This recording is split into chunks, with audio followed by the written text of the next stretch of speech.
keuntungannya sangat berlipat kali lipat daripada modal awalnya. Gitu. Jadi artinya beliau bukan hanya berdagang tapi juga sukses berdagang gitu ya. Dan satu contoh kesuksesan beliau berdagang nih ya.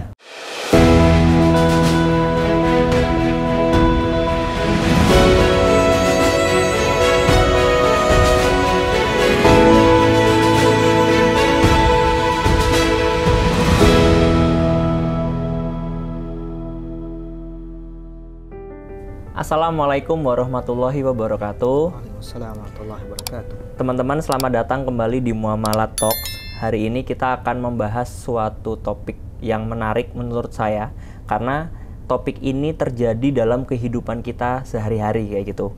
Yaitu kita akan berdiskusi terkait belajar berdagang ala Rasulullah.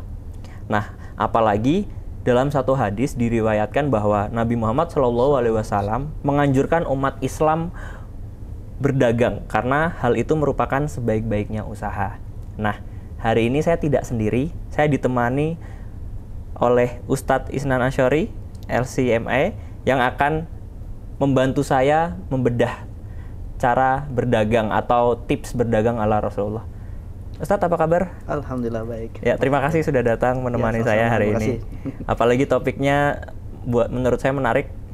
Di era ini kan banyak teman-teman yang apalagi online ya Ustadz ya, dikit-dikit gampang sekali untuk bertransaksi berdagang kayak gitu. Sehingga mungkin topik ini bisa membantu teman-teman di rumah untuk berdagang yang baik kayak gitu. Nah, sebelum jauh saya mau nanya Ustadz, kan berdagang itu kan tidak, kata dagang itu kan tidak jauh dengan aktivitas Nabi ya, apalagi sebelum menjadi Rasul. Nah, kira-kira sejarahnya Rasul itu sebelum menjadi diangkat untuk berdagang itu seperti apa, Ustaz? Ya, bismillahirrahmanirrahim. Alhamdulillah wassalatu wassalamu ala Rasulillah wa alihi wa ba'd. Memang dalam catatan sejarah suatu yang sudah menjadi aksiomatis lah ya di antara para ahli sejarah bahwa Rasulullah SAW itu merupakan sosok yang sebelum menjadi nabi sangat intens ya berkaitan dengan aktivitas perdagangan. Dan itu memang dipengaruhi oleh latar belakang bangsa Arab ya yang menjadi bangsa di mana beliau lahir gitu. Ya memang sangat sangat giat lah ya beraktivitas secara perdagangan. Dan bahkan kalau kita membaca sejarah ya, kalau kita urutkan ini ya, bagaimana beliau kemudian sejarah hidupnya sebagai pedagang, itu sudah beliau mulai di masa-masa umur yang mungkin hari ini kita katakan belum balik. Masih kecil. Masih kecil gitu ya. Berdagang dalam arti ya, arti melakukan suatu usaha untuk mendapatkan sesuatu. Oh iya. Nah, jadi kalau kita kan bicara dalam konteks makna berdagang itu kan jual beli. Nah, jual beli ya umumnya yang menjadi konotasinya ya. Padahal kan hari ini kita melihat aktivitas perniagaan itu juga bukan hanya barang yang diperjualbelikan, tapi skill, kemampuan gitu ya, jasa gitu kan. Dan itu Nabi SAW sudah lakukan sejak beliau sebelum menjadi ketika beliau belum balik. Bahkan disebutkan dalam hadis riwayat Imam Bukhari, beliau itu mengembalakan sejumlah kambing punya orang-orang Quraisy Mekah ya, dan beliau mengatakan saya mendapatkan qororit ya dari pekerjaan saya. Qororit itu bahasa sekarang ini pecahan uang dinar dan dirham.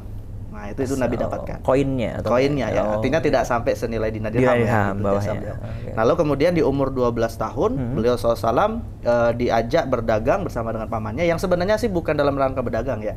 Saat itu beliau ingin belajar skill berdagang gitu ya. Oh, jadi belum berdagang langsung. Belum berdagang langsung, hanya membantu saja apa yang dilakukan oleh pamannya Abu Thalib. Dan itu umur 12 tahun ya. Bayangkan di umur 12 tahun yang hari ini banyak remaja kita yang ngabisin waktunya dengan gadget gitu ya. HP gitu kan. Nah, beliau kemudian sudah mulai melakukan perjalanan jauh dari Mekah menuju Syam. Ya, dari Mekah Jazirah Arab menuju kota Damaskus. Ya, perjalanan kaki yang sangat jauh sekali untuk belajar cara berdagang. Dan baru aktivitas beliau sebagai pedagang sesungguhnya gitu ya, yang mana beliau sudah mandiri, itu dalam catatan sejarah beliau lakukan di umur 20 tahun. Nah, saat itu beliau kemudian ditawarkan karena beliau sudah dikenal sebagai orang yang jujur. Ya. Nah, beliau kemudian ditawarkan untuk menjalankan usaha dari seorang saudagar kaya saat itu, seorang janda kaya juga, namanya Khadijah binti Khuwailid. Oh, istrinya. Nah, yang nantinya akan jadi istri beliau gitu ya. Nah, saat itu sebenarnya beliau berdagang pun dalam konteks tidak ketika kita bicara hubungan beliau dengan Khadijah ya, itu sebenarnya beliau pun dalam tanda kutip sebenarnya menjual skillnya. Ya, beliau bukan dalam rangka untuk bertransaksi jual beli dengan Khadijah, tidak. Tapi kalau kita hari ini menyebut akadnya itu akad mudharabah gitu ya. Jadi kontribusi beliau adalah skill untuk berdagang, sedangkan modalnya sepenuhnya dari Khadijah ya. Dan catatan sejarah juga menjelaskan setelah Nabi SAW selesai dari perjalanan dagang ini yang juga ke wilayah Syam ya, itu beliau pulang ke ke Mekah membawa hasil perniagaan beliau ke ke Mekah ya. Imam Al-Baihaqi dalam kitab Dalailun Nubuwah menceritakan bahwa saat hasil perniagaan Nabi Muhammad itu dijual oleh Khadijah ke masyarakat Mekah, keuntungannya sangat berlipat kali lipat daripada modal awalnya. Gitu. Jadi artinya beliau bukan hanya berdagang tapi juga sukses berdagang gitu ya. Dan satu contoh kesuksesan beliau berdagang nih ya. Nah, ini pelajaran bagi Mas Silva. Sudah nikah belum? Belum. Nah, ini pelajaran bagi Mas Safian ini ya.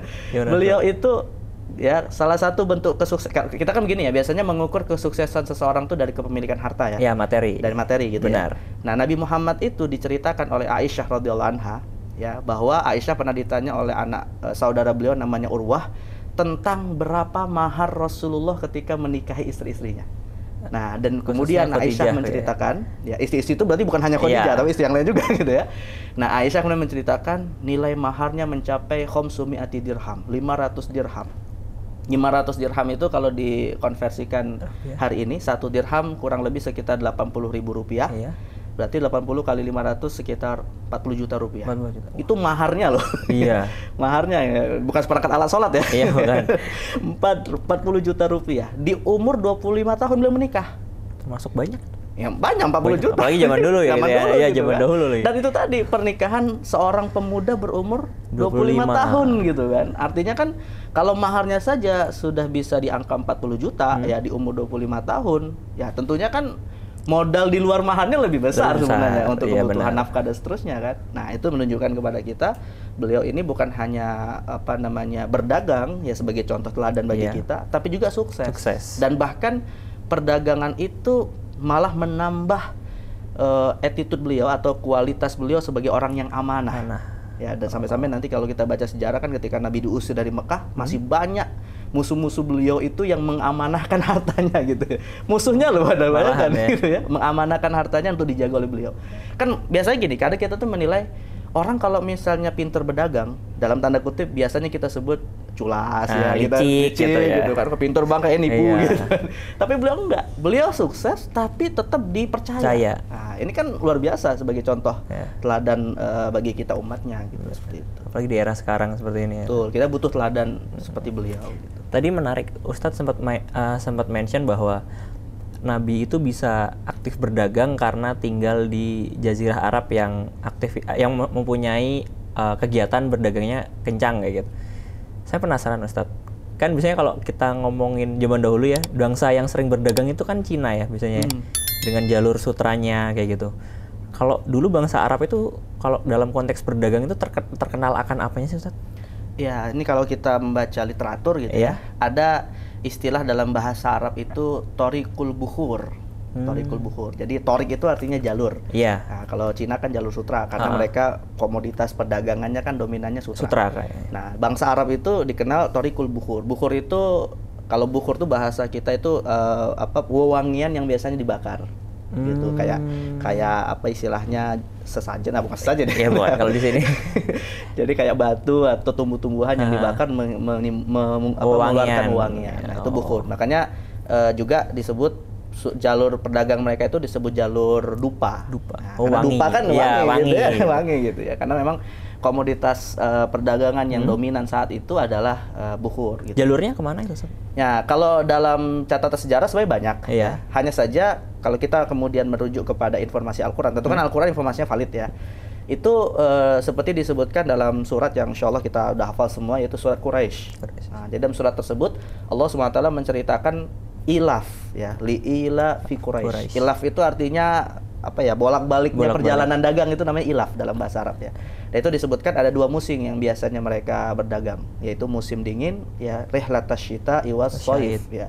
Jadi musim dingin dan musim panas. Nah, musim dinginnya mereka melakukan perjalanan dagang itu ke wilayah Yaman. Oh, lebih panas. Nah, ke Yaman itu masih wilayah Teluk Teluk Arab hari ini gitu ya. Nah, sedangkan kalau ke musim panasnya itu ke wilayah Syam. Syam itu sekarang termasuk 4 negara ya, Yordan, Suriah, Palestina, dan Libanon.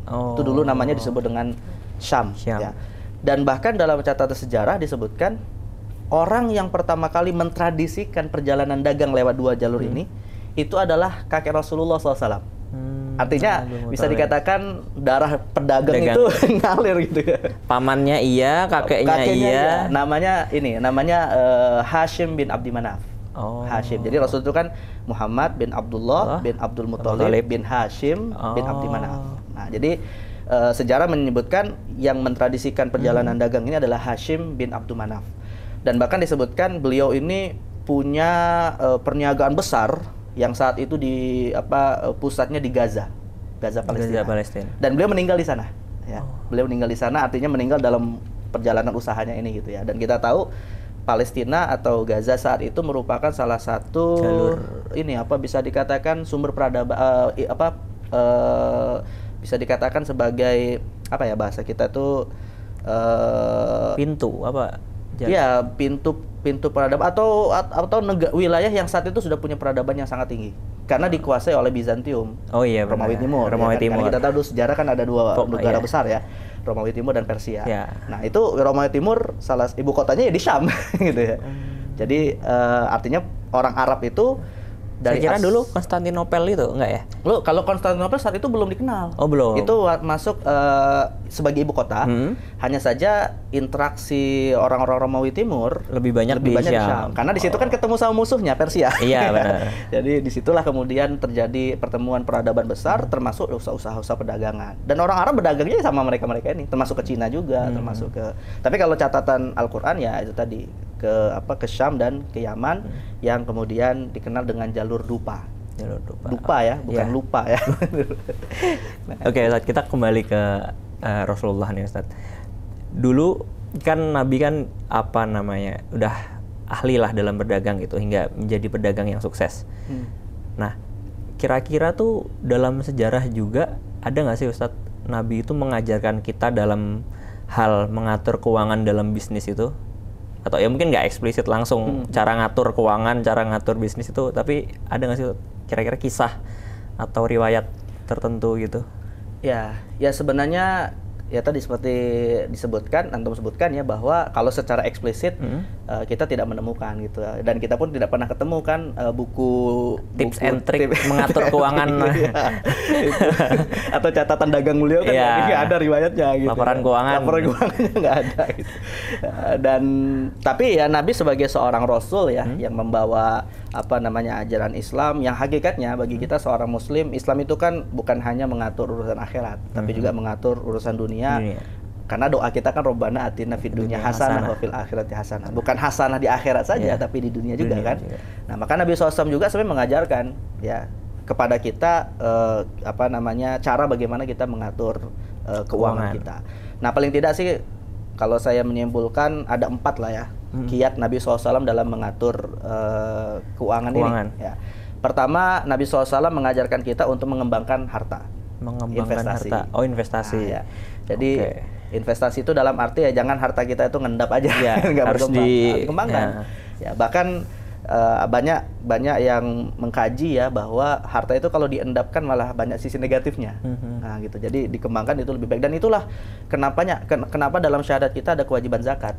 Itu kan artinya zakat itu kan bukan mengurangi sebenarnya, tapi malah membuat kita termotivasi untuk terus mengembangkan agar zakat kita semakin bertambah. Dan itulah yang menjadi sebab ada sahabat Nabi ya namanya Bilal bin Harith. Jadi Bilal bin Harith ini dahulu pernah diberi oleh Nabi sebidang tanah yang sangat luas, tapi beliau tidak bisa mengelolanya dengan maksimal. Nah, akhirnya di zaman Umar diminta untuk sisanya itu masuk ke kas negara. Karena Umar mengatakan Nabi itu memberi kamu tanah ini agar engkau kembangkan, agar nantinya hasilnya bisa dikeluarkan zakatnya dan bermanfaat bagi orang lain. Tapi kalau nggak dikembangkan, kan malah tujuannya nggak tercapai gitu ya. Nah, makanya Nabi SAW mengajarkan kita itu berinvestasi gitu. Nah, makanya Nabi mengatakan seperti yang sebutkan tadi ya, sempat di awal, Rasul mengatakan kan, tis'ata a'syari rizki fit tijarah. 90% rizki itu bersumberkan dari perniagaan. 90%. Iya. Dan 10-nya itu dari produktivitas pertanian ataupun peternakan dan lain-lain. Nah, itu satu.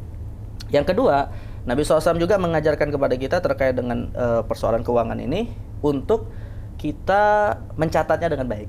Ya, jadi manajemen pencatatan itu penting gitu ya. Bahkan Nabi SAW menyebutkan dalam hadis bahwa harta yang kita miliki itu ya akan ditanya di hari kiamat kan, min aina iktasaba wa fima anfaqa. Dari mana sumbernya dan bagaimana digunakan gitu. Artinya kan secara manajemen kan artinya sumbernya kita catat ya, keluarannya juga kita catat gitu. Cash flow istilahnya. Cash flow gitu. Cash flow. Dan itu harus tercatat dengan baik, tata kelolanya harus baik gitu. Nah, ini isyarat bahwa kita pun seorang muslim harus punya pencatatan yang baik gitu. Bahkan dalam ayat Al-Qur'an kan yang kita tahu, ayat terpanjang itu bicara masalah mencatat akad dalam soal Baqarah kan, dalam satu halaman full gitu ya. Ya ayyuhalladzina amanu idza tadayantum bidaini ila ajalin musamman faktubu. Wahai orang yang beriman, kalau kalian bertransaksi khususnya dalam transaksi yang ditangguhkan waktunya, itu hendaknya dicatat dengan baik dan detail itu biar tidak menimbulkan masalah gitu kan. Nah, ini yang kedua. Dan yang ketiga, nah ini penting juga ya. Rasulullah mengajarkan kepada kita bahwa harta kita ini harus dijaga. Nah, dan solusi penjagaannya adalah dengan sedekah. Nah, jadi artinya jangan hanya orientasinya memiliki harta dan menikmati harta gitu ya. Iya, benar. Tapi juga untuk berbagi. Ya, bahkan banyak sekarang ini orang-orang kaya itu merasa terjaga hartanya ketika berbagi. Ya, sebab tindak kejahatan itu kan muncul karena hakikatnya jurang gap sosialnya itu sangat luas, sangat tinggi gitu ya. Dan karena itulah ketika orang kaya itu membantu orang fakir misalnya akan terbangun hubungan sosial yang baik. Nah, disitulah Islam kemudian mengajarkan untuk kita berbagi. Maka Nabi mengatakan dalam hadis, hassinu amwalakum bis shadaqah. Jagalah hartamu itu dengan banyak sedekah. Nah, gitu. Dan jaga dari kejahatan orang lain, jaga juga dari takdir Allah yang buruk. Gitu. Kita kan nggak tahu tiba-tiba harta kita mudah saja habis gitu saja kan. Nah, yang terakhir ya, kiat yang keempat, Nabi SAW mengajarkan kepada kita nominal manajemen nominal penggunaan harta yang hari ini dipakai dalam manajemen kontemporer ya, yaitu angka 30%. Jadi angka 30% tuh. Jadi Rasulullah itu sebenarnya ini konteksnya sedekah. Konteksnya sedekah. Jadi ada sahabat Nabi namanya Sa'ad bin Abi Waqqas. Itu punya harta yang banyak dan beliau hanya punya ahli waris itu seorang anak perempuan. Nah, anak perempuannya ini difikirnya oleh Sa'ad gitu ya. Nanti kalau dia meninggal kan ditanggung nafkahnya oleh suaminya, ditanggung nafkahnya oleh, intinya dia merasa sebagai bapak nggak punya kewajiban apa-apa. Sudah selesai gitu kan. Akhirnya dia minta izin sama Nabi, ya Rasulullah, bolehkah aku mensedekahkan seluruh hartaku? Rasul katakan nggak boleh. Ya, kalau 2/3-nya nggak boleh. Kalau setengahnya nggak boleh. Kalau sepertiganya ya Rasul. Nah, sepertiga itu sudah banyak. Nah, artinya Nabi ingin mengajarkan kepada kita bahwa angka sepertiga itu adalah angka wajar ya untuk kita menggunakan harta ketika itu ada potensi untung rugi bagi kita. Nah, sebab yang namanya perniagaan itu kan bahasa orang ekonomi itu fluktuatif ya, nggak selalu untung gitu kan. Ada potensi tidak rugi, tidak menentu gitu ya. Nah, angka 30 itu angka logis, angka wajar yang kalaupun nanti rugi tidak akan banyak membebani, tidak merusak kemampuan ekonomi kita gitu ya. Dan ini kan digunakan kan misalnya kayak orang mau mengajukan KPR gitu ya. Minimum 30% dari keseluruhan pemasukan bulanannya gitu kan. Nah, itu angka 30 itu sudah diajar oleh Nabi gitu ya. Nah, bahwa kita intinya mengelola harta itu juga harus menggunakan prosentase yang sifatnya antisipasi lah gitu ya atas harta yang kita miliki gitu. Nah, jadi sedekah itu otomatis pasti kan berkurang harta kita. Nah, itu tidak boleh lebih dari sepertiga. Dan akhirnya Nabi mengatakan, engkau meninggalkan keluargamu dalam kondisi mampu itu lebih baik daripada engkau meninggalkannya nantinya akan menjadi peminta-minta kepada orang lain. Benar satu. Nah, ini mungkin pertanyaan ultimate lah terkait konteks berdagang gitu. Kita kan tahu Nabi itu amanah dan lain-lain gitu. Nah, ada ini nggak sih Ustadz bisa dibilang pedagang yang ideal kalau kita lihat secara bisa refleksikan dari Rasul, pedagang ideal itu seperti apa Ustaz? Kan nggak cuma hanya masalah kayak tadi kan, kalau biasanya kalau pedagang sukses tuh terkesannya licik kayak gitu zaman sekarang ya. Karena ngambil marginnya gede ya gitu. Nah, kalau dulu tuh kita lihat zaman dahulu apalagi Rasul, kalau pedagang ideal apalagi kita ngelihat Rasul itu seperti apa aja? Sebenarnya pedagang ideal itu adalah orang yang bisa memiliki sifat sebagaimana sifat para nabi sebenarnya. Ya kan kita belajar bahwa sifat para nabi itu kan ada 4 ya. Ada sidik, fatonah, tablik, dan amanah. Ya. Dan dalam hadis Nabi mengatakan rahimallahu mru'an samhan idza ba'a wa idza ishtara. Jadi Allah merahmati seorang yang berdagang, dia itu memudahkan. Ya, saat membeli ataupun saat menjual. Dan juga Nabi mengatakan at-tajirus saduqul amin ma'an nabiyyin wasiddiqin wasyuhada, bahwa pedagang yang jujur amanah itu nanti di akhirat akan surganya bersama dengan para nabi. Bayangkan ya, jadi pedagang juga termasuk bisa jadi ahli surga, bukan hanya ahli ibadah gitu ya. Tapi dengan syarat sifatnya tadi memudahkan, as-saduq al-amin, jujur dan amanah. Nah, jadi 4 ini paling tidak ya sifat seorang pedagang yang ideal dalam perspektif Islam itu 4 ini.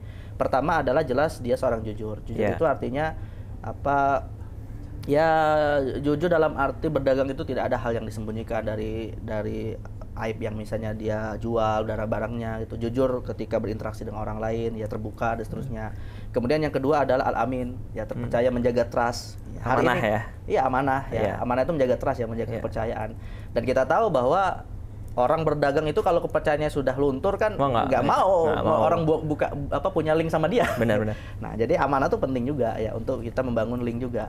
Dan yang ketiga adalah fatonah, cerdas.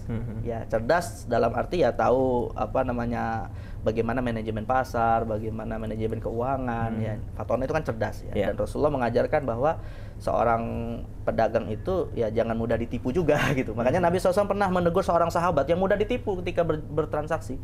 Akhirnya Nabi katakan, lebih baik kamu berhenti aja gitu. Daripada melanjutkan, karena orang ini mudah ditipu dalam arti dia tidak tahu harga pasar gitu ya. Dia menjual barang padahal itu barangnya mahal tapi dia jual murah gitu. Tapi mengajarkan ya sudah diingatkan kalau tetap dilanjutkan ya malah rugi sendiri, malah berdampak negatif buat keluarga dia. Ini fatonah. Dan yang terakhir tablik itu kan artinya menyampaikan ya. Sebenarnya kalau bahasa hari ini mungkin bisa kita katakan tablik itu komunikasinya bagus. Komunikasinya. Ya. Komunikasinya bagus dalam arti ketika bertransaksi ya atau ketika berbisnis, lawan bisnisnya juga harus memahami apa yang menjadi kemauan dia dan seterusnya. Ya, karena komunikasi penting ya sekarang. Public speaking itu kan penting hari ini. Ya. Orang bisa saja tidak percaya sama dia walaupun dia jujur ketika ada kesalahpahaman dalam menyampaikan suatu. Apalagi jualan skill ya, nggak jualan barang saja. Betul.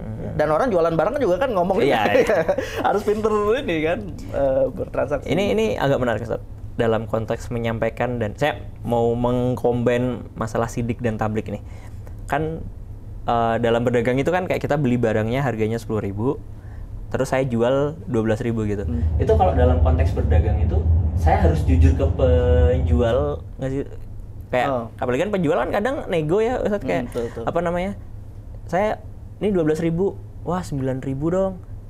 Itu tuh kita boleh nggak sih, Ustaz, untuk nggak ngomong wah nggak bisa, saya nggak untung, kan kadang nggak nyebutin nominal tuh, Ustaz. Cuma paling kayak saya nggak untung, harus bilang wah nggak bisa Bu, saya 10.000 ini modalnya. Jadi Ibu minimum 11.000 lah kalau mau ya. Atau gimana, Ustaz? Sebenarnya bentuk strategi dagangnya Rasulullah itu menyebutkan modal ya, yang disebut dalam istilah fikih hari ini itu jual murabahah. Akad murabahah itu kan yang juga akad murabahah itu kan menyebutkan modal dan keuntungan berapa disepakati, itu murabahah. Yang juga diistilahkan dengan jual beli amanah. Iya, benar. Ya, jual beli amanah itu kan memang ya jujur menyampaikan. Sebenarnya ini sesuatu yang dianjurkan tapi tidak wajib. Tidak wajib. Tidak wajib. Ya, kenapa? Karena ya yang dimaksud jujur di sini adalah kalau memang dia mengatakan harga yang diberikan itu atau harga yang ditawar misalnya ya kurang dari modal, memang sebetulnya memang itu kurang dari modal, ya jujur saja. Sampaikan saja, nggak ada masalah tanpa harus menyebutkan modalnya apa. Benar. Tapi kadang memang kalau kita menyebutkan modal hari ini itu tadi ya, orang kalau bertransaksi itu kan ingin berusaha masing-masing untung ya. Penjual juga untung, pembeli juga untung. Kayaknya sudah jarang kita temukan ada orang jualan nyebut modal gitu ya. Benar. Ya, tapi sebenarnya bisa saja kalau kita jujur, dikenal orang lain sebagai jujur ya. Kalau kita jualan kan berarti kita membeli barang di tempat lain, kita jual di tempat lain, itu kan kalau kita sampaikan secara terbuka harganya berapa, lalu keuntungannya ditentukan atau diberikan sebebasnya oleh pembeli kan nggak ada masalah juga sih. Selama itu amanah apa kayak tadi amanah untuk ya misalnya tidak apa namanya merugikan pembeli ya, kayak gitu. Dan kalaupun bicara tentang masalah untung ya sebenarnya di dalam Islam namanya untung itu tidak ada batasan prosentasenya. Jadi kalaupun misalnya kita ingin mengambil 100% keuntungan dari modal kita, itu bisa saja. Boleh saja, tapi dengan syarat bahwa tidak ada unsur fukroh. Yang fukroh itu tidak ada monopoli harga di sini. Oh iya benar kayak gitu. Jadi kalau ada monopoli harga, maka para ulama menetapkan nggak boleh ngambil keuntungan lebih dari 30%. Nah ini angka 30% penting lagi-lagi disebutkan. Tidak boleh memonopoli stok juga ya, kayak gitu. Betul. Nah ini kan juga kejujuran. Term of condition ada term of condition. Betul seperti itu. Terus ini juga Ustadz, itu tadi kan dalam konteks ini ya jual beli kadang kalau apa namanya ini saya nggak bisa modalnya kurang gitu. Kalau ini Ustadz, fenomena ini kan kadang ada nih lagi rame viral di internet kalau kita datang ke suatu tempat makan apalagi tempat wisata kita nggak tahu harganya berapa tiba-tiba pas selesai makan harganya mahal tidak sesuai pada umumnya lah kayak gitu kan biasanya pembelinya kan merasa rugi. Kalau itu konteksnya seperti apa Ustadz? Nah kalau ini tadi kan kita katakan sebenarnya tidak menyebutkan modal itu boleh-boleh saja. Yeah. Tapi kalau itu misalnya terjadi pengkondisian bahwa si pembeli dalam tanda kutip tertipu, ya itu sebenarnya tidak dibolehkan. Kalau dalam istilah fikih muamalah namanya guben, ya, goin badal, guben. Jadi guben itu artinya ini dalam tanda kutip ada penipuan lah atas harga terhadap pembeli, karena pembeli tidak mengetahui harga pasar. Nah itu sebenarnya tidak boleh, gitu ya. Tapi kalau misalnya tidak ada kondisi seperti itu, ya tadi kita katakan sah-sah saja. Maka dalam kasus ini ya sebaiknya diinformasikan. Ya pembelinya juga bisa mengukur kemampuan pembelinya, kemampuan daya belinya. Ya idealnya dipampang juga harganya biar pembeli juga tahu batasan. Oh saya tidak bisa nih kalau harganya segini kayak gitu. Menarik sekali ya teman-teman terkait topik dagang ini. Kita bisa panjang lebar nih ngalor ngidul ngomongin konteks berdagang karena emang aktivitas yang benar-benar dekat dengan kita ya Ustadz ya. Jadi gitu.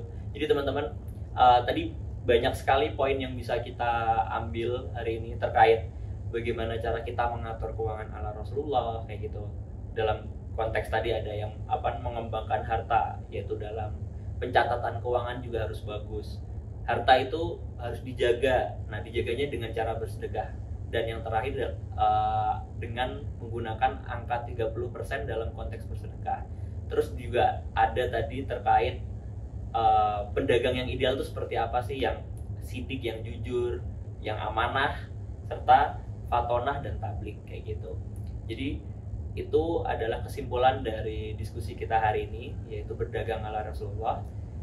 Ya mungkin itu aja teman-teman topiknya terkait belajar dagang ala Rasulullah. Topiknya sangat menarik sekali. Semoga nanti di Muamalah Talk selanjutnya ada topik yang menarik lagi yang akan kita bahas. Saya Alfian Turdiansyah bersama Ustadz Isnan Nasori. Kami undur diri, terima kasih. Wassalamualaikum warahmatullahi wabarakatuh.